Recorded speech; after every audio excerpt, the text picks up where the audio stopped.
High, আশা করি সবাই খুব ভালো আছো। আজ তোমাদের এই টাসেলটা বানিয়ে দেখাবো। টাসেলটা বানাতে এই ছোট ছোট কয়েকটা জিনিস আমাদের লাগবে। তার মধ্যে রয়েছে ডলি সুতো, একটু সিল্ক সুতো, কয়েকটা কটন বল যা আমি নিজেই বানিয়েছি বাড়িতে, একটা ফেভিক্রিল আঠার বোতল, একটা কাঁচি আর একটা স্কেল। এই ছোট ছোট সুতোর লাচিতে দুটো করে মাথা আছে, যে কোনো একটা মাথা ধরে টান মারলেই কিন্তু সুতোগুলো বেরিয়ে আসবে। তোমাদেরকে ওই কাগজগুলো আর খুলে ফেলতে হবে না। এরপর সুতোটাকে স্কেলের সাহায্যে 150 সেন্টিমিটার মেপে নেবে। এই 150 সেন্টিমিটার সুতোটা আমরা 4 পাক নেব। তারপর দুটো মাথা একসাথে নিয়ে দড়ি পাকানোর মতো করে সুতোটাকে আমি পাকিয়ে নেব। এই দেখো, পাকানোর পর সুতোটাকে ঠিক এরকম দেখাচ্ছে। এখন দেখো, সুতোটার এক পাশের মাথা খোলা আর আরেক পাশের মাথা জয়েন করা আছে। এবারে খোলা মাথাটার দিকে একটু ফাঁক রেখে একটা গিট দিয়ে নিচ্ছি। আর হ্যাঁ, এই যে টাসেলটা আমি এখন তোমাদেরকে বানিয়ে দেখাচ্ছি, এই টাসেলটা কিভাবে তোমরা তোমাদের মালার সঙ্গে অ্যাড করবে সেটা পরের ভিডিওতে আমি তোমাদেরকে দেখিয়ে দেবো। এবারে জয়েন করা মাথাটা দিয়ে আমার আগে বানিয়ে রাখা কটন বলগুলোকে ঢুকিয়ে দেবো। এই কটন বলগুলো কিভাবে তোমরা বাড়িতে নিজেরাই বানিয়ে নিতে পারবে তার ভিডিও কিন্তু আমি আগেই আপলোড করে রেখেছি, চাইলে তোমরা দেখে নিতে পারো। এইবার 3টে কটন বল ঢোকানোর পর আবার একটা গিট মেরে নেব। এই গিটগুলো কিন্তু খুব সাবধানে দেবে, যাতে ভেতরের কটন বলগুলো ঢিলে না দেখায়। একদম শেষের দিকে একটু ধরে নেবে, নাহলে খুব জোরে চাপ লাগলে কটন বল কিন্তু ওই দিক দিয়ে বেরিয়ে যাবে। তারপর মাঝে 1.5 ইঞ্চি ফাঁকা রেখে আবার আরেকটা গিট মেরে নেব। এইবারও কিন্তু আমি আগের মতোই 3টে কটন বল আবার ভরে নেব। কোথায় কোন কালারের কটন বল বসবে এইটা কিন্তু তোমার মালার ডিজাইনের ওপর নির্ভর করবে।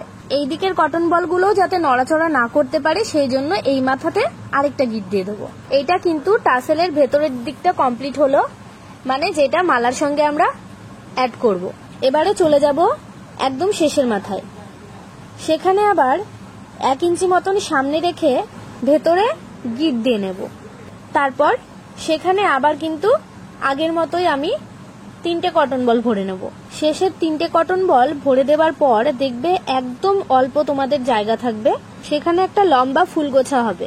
অন্যান্য টাসেলের থেকে কিন্তু এই টাসেলটা দেখতে খুবই সুন্দর লাগে, বিশেষ করে ওই লাস্টে যে ফুল গোছাটা দেবো সেটার জন্য।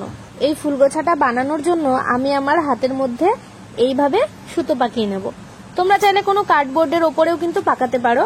আর এখানে টোটাল 20 পাক সুতো পাকিয়ে নেব আমি।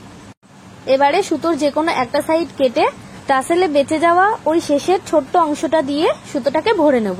তারপর এই গোছাটার দুটো মাথাকে একসঙ্গে রেখে ওপরের দিকে সিল্কের যে সুতোটা আমি রেখেছিলাম সবুজ রঙের, তোমাদেরকে প্রথমেই দেখিয়েছিলাম, সেই সিল্কের সুতো টুকরোটা দিয়ে 3টে পাক ঘুরিয়ে বেঁধে নেব।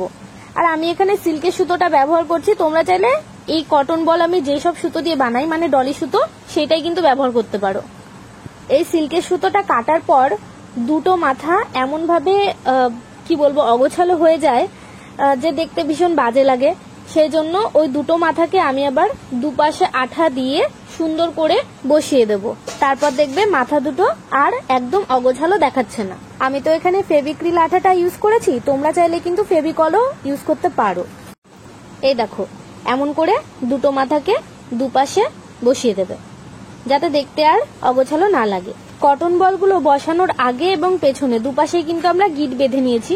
তবুও যদি তোমাদের মনে হয় যে কটন বলগুলো ঢিলে লাগছে, তাহলে একটু আঠা দিয়ে নেবে, তাহলে আর সেখান থেকে নড়বে না সেটা। এবার সবার শেষের কাজ, এই ফুল গোছাটাকে একদম সমান করে সুন্দর করে কেটে নেওয়া। টাসেলের একটা পাশ তো তোমাদেরকে আমি এখানে বানিয়ে দেখালাম, আর আরেকটা পাশ আমি আগেই বানিয়ে রেখেছিলাম। এই দুটোকে মিলিয়ে দেখো আমাদের টাসেলটা কিন্তু পুরো রেডি হয়ে গেছে। এর পরের ভিডিওতে তোমরা কি দেখতে চাও সেটা কমেন্ট করে জানিও। আর আজকের ভিডিওটা তোমাদের কেমন লেগেছে তাও জানিও। আর হ্যাঁ, তোমাদের যদি কোনো প্রশ্ন থেকে থাকে তাহলে কমেন্টে জিজ্ঞেস করো, আমি অবশ্যই রিপ্লাই দেবো। দেখা হবে পরের ভিডিওতে। আজকে টাটা, সবাই খুব ভালো থেকো।